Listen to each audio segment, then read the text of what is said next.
Queridos, boa noite, graça e paz. Amém? E eu queria te convidar a abrir a tua Bíblia no livro do profeta Jeremias, capítulo 29. Jeremias, capítulo 29. Nós faremos a leitura do verso 1 até o verso 9.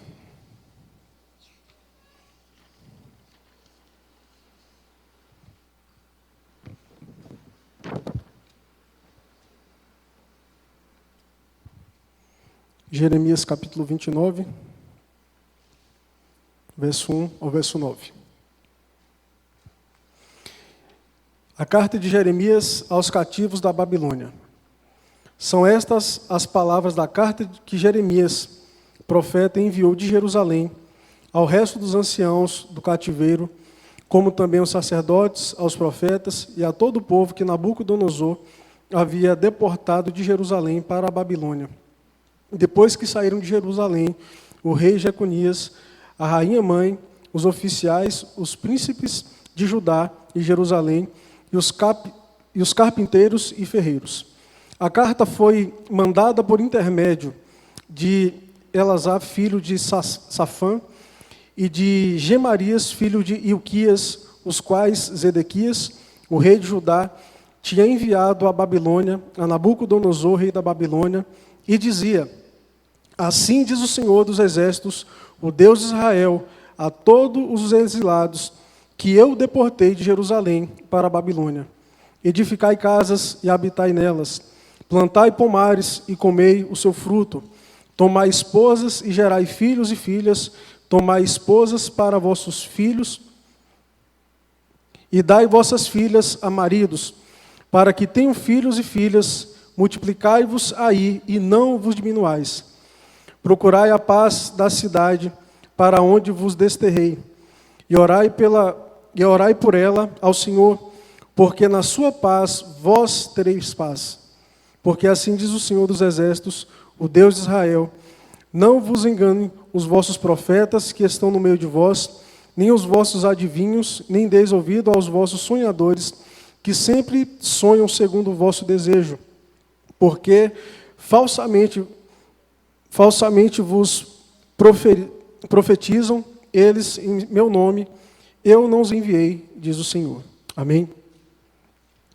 Queridos, um filme que eu assisti há um tempo atrás, e para mim foi marcante a história, né, o enredo desse filme, um filme chamado A Vila, talvez alguns já tenham assistido, e conta a história de um grupo de famílias que, fugindo de uma sociedade violenta, eles haviam presenciado uma situação traumatizante para eles se retiram e vão morar no meio de um bosque, num lugar totalmente afastado da civilização, e isso já aconteceu há um tempo. As gerações mais novas que estavam ali, eles não conheceram o mundo lá fora. E essa foi a tentativa deles de fugirem dos problemas externos, das coisas que afetam a sociedade comum, como qualquer outra. Porém, o filme começa a mostrar que o problema não é o local em si, o contexto, mas o próprio homem. Eu não vou contar mais do filme, porque quem quiser assistir, assista. Não é um filme de terror, é suspense, tá? Mas o fato é que a preocupação que esse filme nos mostra é uma preocupação da nossa atualidade. Preocupação com a família num contexto difícil. E o texto que a gente leu aqui, de Jeremias, é o contexto onde o povo de Deus, por conta do seu pecado, estava agora exilado na Babilônia e recebe essa carta de Jeremias. Para a gente entender um pouco disso, volta e meia eu falo, não vou entrar muito nesse contexto, mas na primeira leva de exilados, Daniel foi para a corte, então Daniel é o profeta que profetiza na corte. Depois, outro grupo de exilados ficam nos campos de trabalho, né, como se fosse uma espécie de campo de concentração, e Ezequiel é levado nesse período. Ezequiel ele profetiza para o povo que está trabalhando nos campos da Babilônia. E Jeremias é o profeta que fica em Jerusalém, que presencia coisas horríveis, e ele escreve uma carta para os cativos que estão na Babilônia. Porque falsos profetas estavam dizendo para o povo de Deus, para o povo de Judá, o seguinte: fiquem tranquilos, Deus trouxe a gente para cá, mas é coisa assim de 2 anos no máximo, a gente está voltando para a nossa terra. 2 anos a gente está de volta. Então, Jeremias é levantado por Deus para profetizar, trazer a mensagem, a palavra do Senhor de exortação e esperança para o povo do Senhor. E ele traz essa carta, mostrando qual que seria a circunstância, como que seria o período deles ali. E Jeremias diz isso, que o exílio na Babilônia duraria 70 anos, e não 2 anos, como os falsos profetas estavam profetizando. O fato, queridos, é que nós, de maneira semelhante, né, nós vivemos um contexto difícil, nós vivemos um momento difícil da nossa sociedade, nós vivemos algo que nós não temos experiência com aquilo que tem acontecido conosco há mais de 1 ano, essa pandemia. E todo esse problema desafia a família. Todo esse problema traz uma reflexão a respeito da família, daquilo que nós temos como base da nossa vida. E o que eu queria falar para vocês essa noite é os desafios da família em tempos difíceis. Quais são os desafios da família em circunstâncias, em momentos difíceis? Então, em tempos difíceis, a família é desafiada, em primeiro lugar, a se sujeitar à soberania de Deus. Em tempos difíceis, a família é desafiada a se sujeitar à soberania de Deus. O texto começa, aliás, o verso 4, começa a mostrar aqui o conteúdo dessa carta. E diz assim: assim diz o Senhor dos exércitos, o Deus de Israel, a todos os exilados que eu deportei de Jerusalém para a Babilônia. Então a primeira coisa que Deus mostra aqui é que Ele é soberano sobre aquela circunstância. O povo estava no cativeiro porque Deus levou o seu povo para aquele local. A mão de Deus estava ali. Os propósitos de Deus estavam se cumprindo naquele contexto difícil. E diz o seguinte, verso 5: edificai casas e habitai nelas, plantai pomares e comei o seu fruto. Gente, não tem coisa mais desanimadora para quem está num contexto desse, receber uma carta dizendo: ó, façam a casa de vocês, pode fazer uma casa legal, plantem árvores, comam dos seus frutos, porque vocês não vão sair daqui 2 anos. Vocês não vão sair daqui 2 anos. Então, se vocês estão com pressa, com medo de investir em uma casa, eu quero dizer para vocês: construam uma casa e morem nelas. Não só isso, plantem árvores. Quanto tempo, gente, leva uma árvore para dar fruto?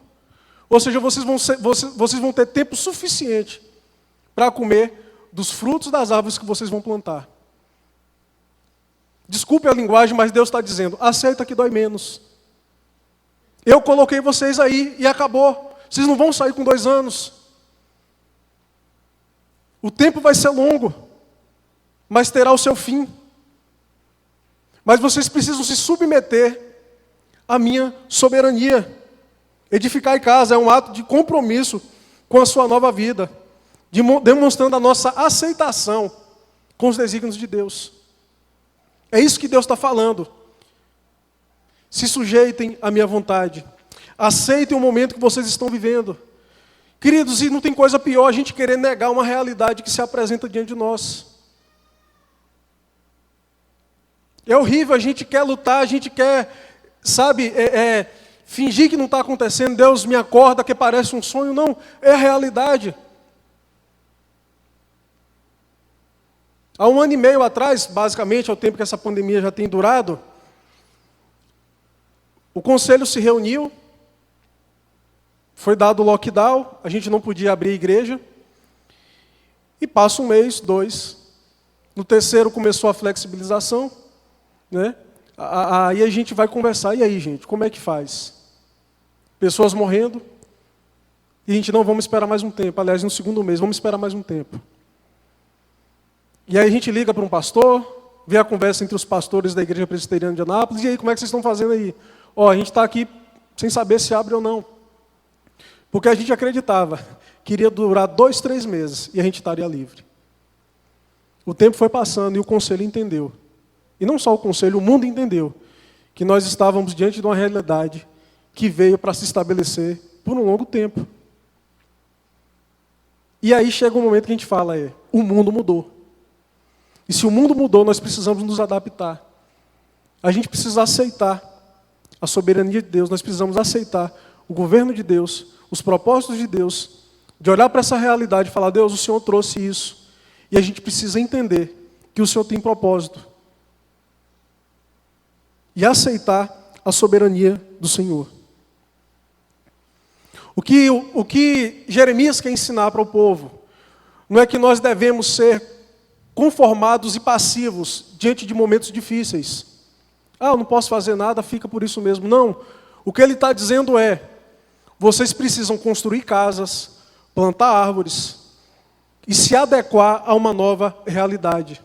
Porque vocês vão ficar aí por um bom tempo. Não adianta, irmãos, nós lutarmos contra a soberania de Deus. Nós não venceremos. Ela irá prevalecer.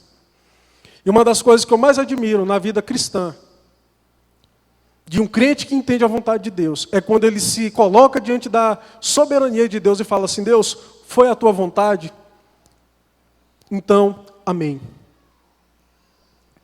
E nós não aceitamos a realidade quando vem. É muito bom quando a soberania de Deus promove coisas que trazem afagos para o nosso coração.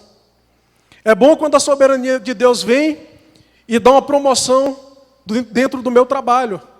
É muito bom quando a soberania de Deus vem e coloca uma pessoa na minha vida, eu estou pedindo alguém para casar e Deus me abençoa. É muito bom a soberania de Deus quando vem dessa forma. Mas quando a soberania de Deus vem e faz algo que dói em nós, nós temos dificuldade de se sujeitar à soberania de Deus.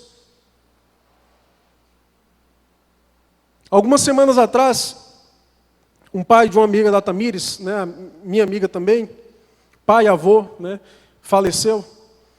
E liguei para a família, liguei para ela, falei, e aí? Família católica, né? Eu falei, e aí, vocês têm alguém para falar para vocês? Como é que está? Ela falou, Neilon, a gente não tem. Eu falei, eu estou à disposição, eu posso dar uma palavra se vocês quiserem. Ele falou, Neilon, por favor, a gente precisa. E Deus me deu esse privilégio de levar uma palavra naquele culto fúnebre. E o texto que eu li para eles foi Jó. Jó, diante de toda aquelas más notícias que Jó recebe. Enquanto era perda material, Jó estava firme, mas na hora que chega a notícia, Jó, seus 10 filhos morreram. Deu um vento, derrubou a casa, não ficou nenhum. A Bíblia diz que Jó rasga suas vestes, se lança no chão e adora ao Senhor, dizendo o seguinte, não saí do ventre da minha mãe, não voltarei. O Senhor deu, o Senhor tomou. Bendito seja o nome do Senhor.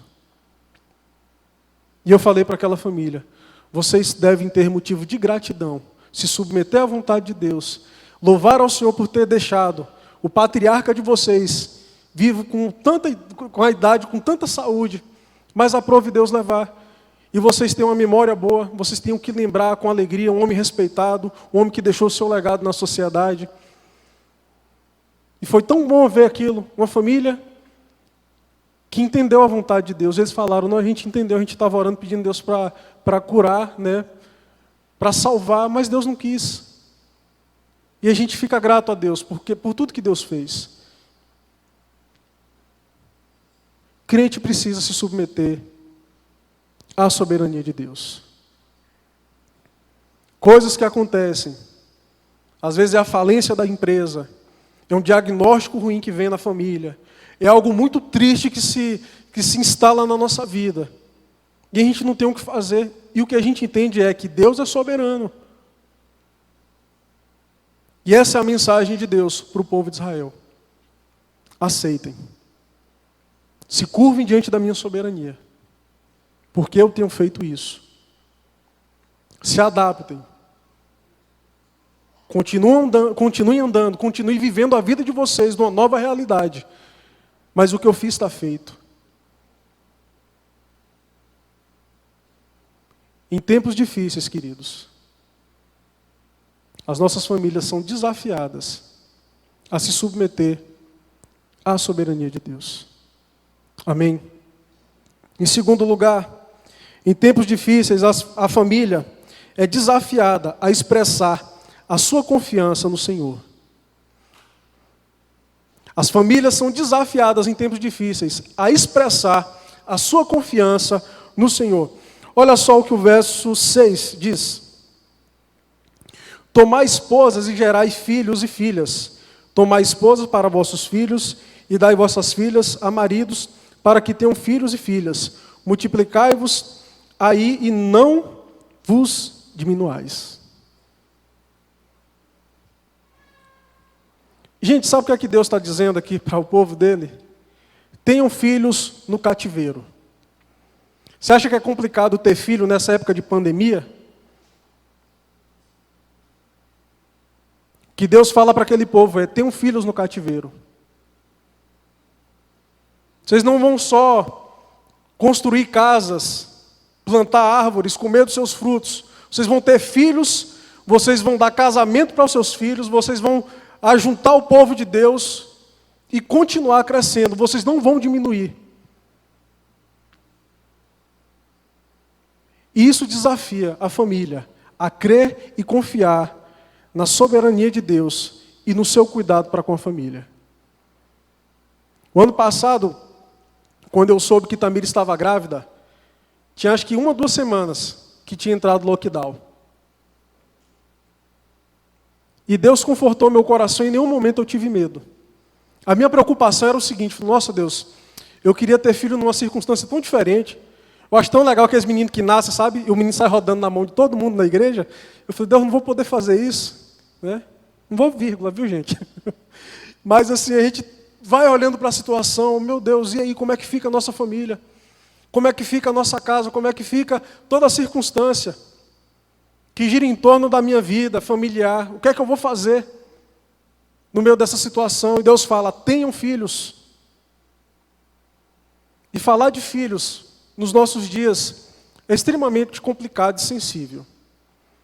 E eu vou tentar ser o mais cuidadoso possível, né, para que ninguém me entenda errado, para que alguém não se chateie comigo. Mas, queridos, não dá para entender um casal que tem condição física, biológica, financeira para ter filho e opta por não ter. Não ter filho, não querer ter filho é pecado? Eu faço outra pergunta: quais são as motivações para um casal não querer ter filho?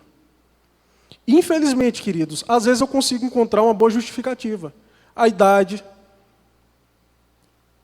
problema de saúde. Mas quando você vê casais que têm condição financeira, estão saudáveis e falam, não quero ter filho, as respostas, infelizmente, expressam 2 coisas: falta de fé e egoísmo. A falta de fé, ela aparece quando fala assim, eu não quero ter filho porque o mundo está muito difícil. Rapaz, você já viu o preço da escola de uma criança, uma creche? Gente, é um absurdo. Não, está caro demais, vai piorar. Daqui que meu filho chegar, vai ficar muito pior. Não, ter filho é caro demais. Infelizmente, alguns casais você pergunta, e aí, vocês estão querendo ter filho? Não, a gente tem um cachorro. Queridos, isso é comparar uma criança com um cachorro. Por mais que eu ame os pets, né? Gente, cachorro não é filho. Não estou criticando quem chama o cachorro de filho, mas algumas pessoas realmente tratam o cachorro como se fosse filho. A relação é essa. O pastor Hernandes Dias Lopes disse que uma vez, uma irmã da igreja, uma ovelha dele ligou para ele desesperada. Pastor, pastor, meu Deus do céu, meu cachorro morreu. Ele, minha irmã, que pena. Pastor, o cachorro vai para o céu. Por que, pastor, se cachorro não for para o céu, também não quer ir, não. Gente, isso é de chorar, a gente ri, porque assim, é tão absurdo. Mas quando a gente começa a falar isso, eu não quero ter filho porque eu tenho medo desse mundo, a gente começa, na verdade, a expressar que a gente não confia em Deus, que Deus vai suprir, que Deus vai guardar, que Deus vai proteger, que Deus vai dar o necessário. E a outra é a questão do egoísmo. Não, filho atrapalha. Não, filho é despesa demais. Não, negócio de filho não. Não quero filho não. E quando você vai ver as justificativas, são egoístas. Então, gente, falta de fé é pecado e egoísmo é pecado. E a gente precisa sondar o nosso coração e falar, Senhor, tira isso de mim. Eu tenho até vontade de ter, Pai, mas dá trabalho demais. Irmãos, eu tenho aprendido com a paternidade que casamento, aliás, que ser pai, né, a paternidade, não implica em privação, implica em adaptação. Porque o que eu fazia com Tamires quando a gente era solteiro, quando a gente não tinha filho, a gente continuou fazendo. Meu aniversário agora, 6 de abril, Tamires alugou um lugarzinho ali em Pirinópolis, baratinho, depois se vocês quiserem indicar, até indiquei para Verônica e o Job foram, benção demais, não foi não? E ali a gente ficou, levei minha filha, coloquei no lugarzinho à parte, né, coloquei ela deitadinha do lado, aí o lugar tinha uma banheirazinha, a gente encheu a banheira, os 3 tomando banho, ela brincando dentro da banheira. Falei, Deus, é só se virar, é só se adaptar. Dá certo, e é bênção. É bênção, é bom demais. Infelizmente, a mentalidade dos nossos dias é uma mentalidade onde os jovens querem casar com a estrutura de vida que os nossos pais levaram 20 anos para construir. O camarada está com 25 anos de idade, ele quer ter carro próprio, casa própria, 30 mil reais, 50 mil reais no banco, um lote. Aí você fala, meu Deus do céu, vai casar quando? E eu falo, gente, é projeto de Deus. O mais interessado na família é o próprio Deus. Não tenha medo de ter filho por questão financeira. Eu sei que não dá para ser igual antigamente, gente, que tinha 7, 8 filhos. Também não precisa fazer igual o Nadinho, que tem 4, né? Mas assim, a realidade mudou, a gente entende que as coisas são difíceis, mas assim, gente, Deus supre. Deus, quando manda a criança, já manda com pão debaixo do braço. Deus não desampara, não. A gente não pode ver com essa falta de fé, será que Deus vai proteger? Será que Deus vai guardar? Abra no Salmo 127, por favor. E esse é o problema, é a gente começar a tratar como peso, como estorvo, aquilo que a Bíblia diz que é bênção. Salmo 127. Se o Senhor não edificar a casa, em vão trabalham os que edificam. Se o Senhor não guardar a cidade, em vão vigia sentinela. Inútil vos será levantar de madrugada, repousar à tarde, comer o pão que penosamente granjeastes. Aos seus amados, ele o dá enquanto dorme. E agora o salmista entra com uma coisa aqui que parece que não tem nada a ver com o que ele estava falando. Herança do Senhor são os filhos, o fruto do ventre, seu galardão. Como flechas na mão do guerreiro, assim os filhos da mocidade, está vendo? Da mocidade. Então é como se ele tivesse, eu tenho um filho novos. Feliz o homem que enche deles a sua aljava. Não será envergonhado quando pleitear com os inimigos à porta. O que é que a primeira parte do texto tem a ver com isso? O que o salmista está dizendo é, não tenha medo de ter filho, porque Deus é quem supre e quem protege. Eu resumo. Deus é quem supre, Deus é quem dá o pão, ou seja, em vão a gente se matar de trabalhar, se não fosse Deus o nosso provedor. Seria em vão a gente tentar proteger os nossos filhos dos problemas externos desse mundo louco, se não for a ação de Deus guardando. E por isso ele fala que a herança do Senhor são os filhos. Feliz o homem que enche deles a sua aljava. Diz que a aljava cabia 5 flechas. Né? Não estou dizendo que você tem que ter 5 filhos. Mas está dizendo que flecha, gente, é para ser lançada. Então filho não é para a gente. Filho é para a glória de Deus. Filho é para promover o reino de Deus. É uma extensão do reino de Deus. Quando eu tenho um filho justamente pensando nisso. Ao invés de eu pensar, como que eu vou botar um filho no mundo como esse? Com tanta tragédia, com tanta gente ruim. É justamente por isso que o mundo precisa de filho de crente. Porque os nossos filhos são criados para ser imagem e semelhança de Deus, ter o caráter de Cristo, transformar a sociedade. E, infelizmente, essa mentalidade de não querer ter filho porque vai estragar meu corpo, não quero ter filho porque vai acabar com minha conta bancária que eu levei não sei quantos anos para poder juntar. Gente, outros argumentos eu posso até entender, mas falta de fé e egoísmo tem que ser arrancado do nosso coração. O mundo islâmico está crescendo de maneira assustadora. Eles têm a média de 3,1 filho por mulher. As estimativas dizem que em 2050 a Europa será majoritariamente islâmica. 30% da população. 2,7 bilhões de pessoas. Vocês lembram daquele ditador líbio, Muammar Gaddafi? Alguns acho que lembram só do nome, né? Ele diz o seguinte: nós vamos conquistar a Europa sem levantar uma espada. E é o que eles têm feito. A França já foi dominada pelo Islã. Cidades que são lá majoritariamente de muçulmanos, prefeitos muçulmanos, governadores muçulmanos. Porque é uma das formas de propagar a religião deles, é por meio da procriação. E eles não ficam com medo de faltar dinheiro, eles não ficam com medo de nada, porque eles confiam em Alá. Por que é que nós questionaremos e duvidaremos do amor, do cuidado e da proteção do nosso Deus? Se você tem tido desejo de ter filhos, e você tem condição para isso, ou não tem condição financeira, ou por outro motivo, ora, começa a repensar, coloca diante de Deus. Então, não só nós devemos confiar para ter filho, como também devemos confiar em relação a manter, porque quem mantém é Deus. É Deus que sustenta. Gente, quem tem filho, assim, Deus faz cada milagre. Quem é pai, quem é mãe, que tem 2, 3 filhos aí sabe que é milagre atrás de milagre. E você olha e fala, rapaz, não é que eu estou conseguindo criar tudo? E a gente fica naquele medo porque acha que se o filho não estudar na melhor escola de Anápolis, o menino, a menina não tem futuro. Sabe o que é uma criança sem futuro? Uma criança sem ensinamento bíblico. Uma criança que cresce sem amar a Deus. E é isso que a gente precisa dar para os filhos. Então, em tempos difíceis, a família é desafiada a expressar a sua confiança no Senhor. Expresse sua confiança no Senhor. Tamires, todo domingo eu trago. Ela chega com a Sarinha, fica em cima, geralmente vem no culto de 5h30.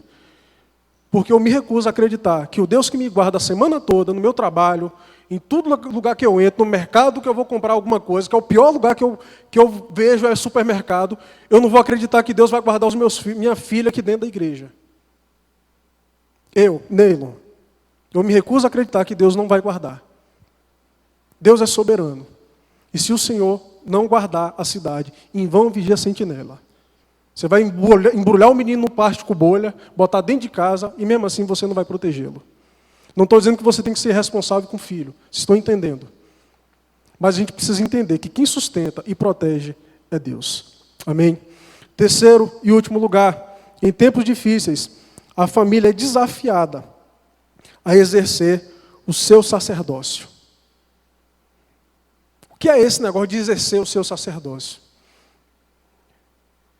A nação de Israel é chamada de uma nação de sacerdotes. Porque o papel de Israel era apontar para o Messias que viria. A revelação a respeito de Deus e os propósitos do Senhor, eles brotam dentro do povo de Israel. Israel era uma luz para os povos pagãos. Israel deveria ser referência naquele contexto de idolatria e de perdição. E Paulo usa essa mesma referência para falar da igreja. Que nós somos nação santa, povo de propriedade exclusiva de Deus, e começa a descrever. E nós somos sacerdotes, ou seja, nós temos a responsabilidade de ser referencial de Deus. Somos sacerdotes não só no sentido do nosso culto, de eu poder me achegar a Deus sem intermédio de homem algum, a não ser pelo sacrifício do próprio Cristo. Mas nós também temos a responsabilidade de ser bênção, de ser sal e luz para o mundo. Isso é exercer o sacerdócio. É você entender que você foi colocado onde você está para ser bênção para as pessoas, para ser bênção para a comunidade, para ser bênção para o seu meio. Olha só o verso 7.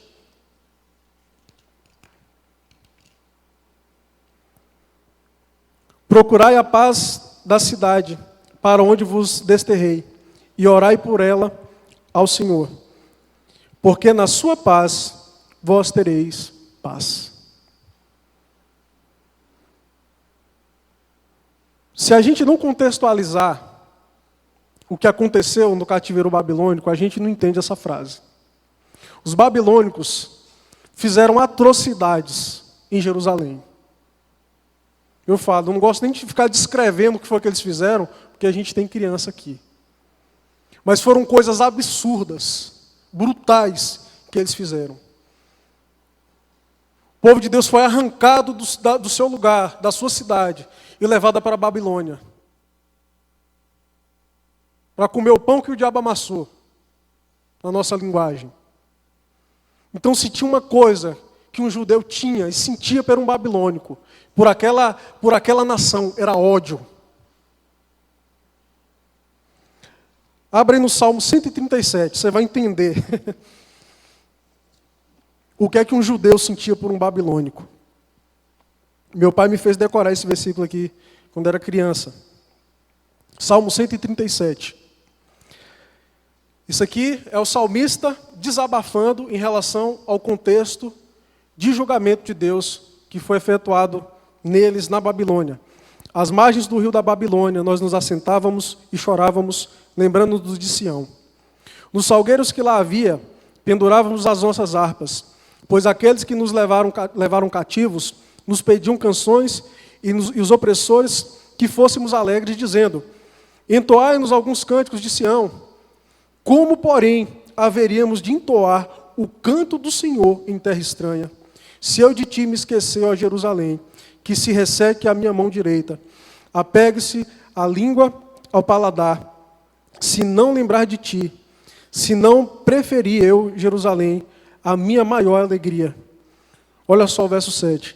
Contra os filhos de Edom, lembra-te, Senhor, do dia de Jerusalém, pois dizia, está narrando o que é que aconteceu em Jerusalém.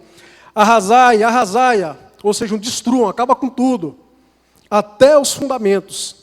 Filha da Babilônia, que há de ser destruída, feliz aquele que te der o pago do mal que nos fizeste. Feliz aquele que pegar os teus filhos, esmagá-los contra a parede.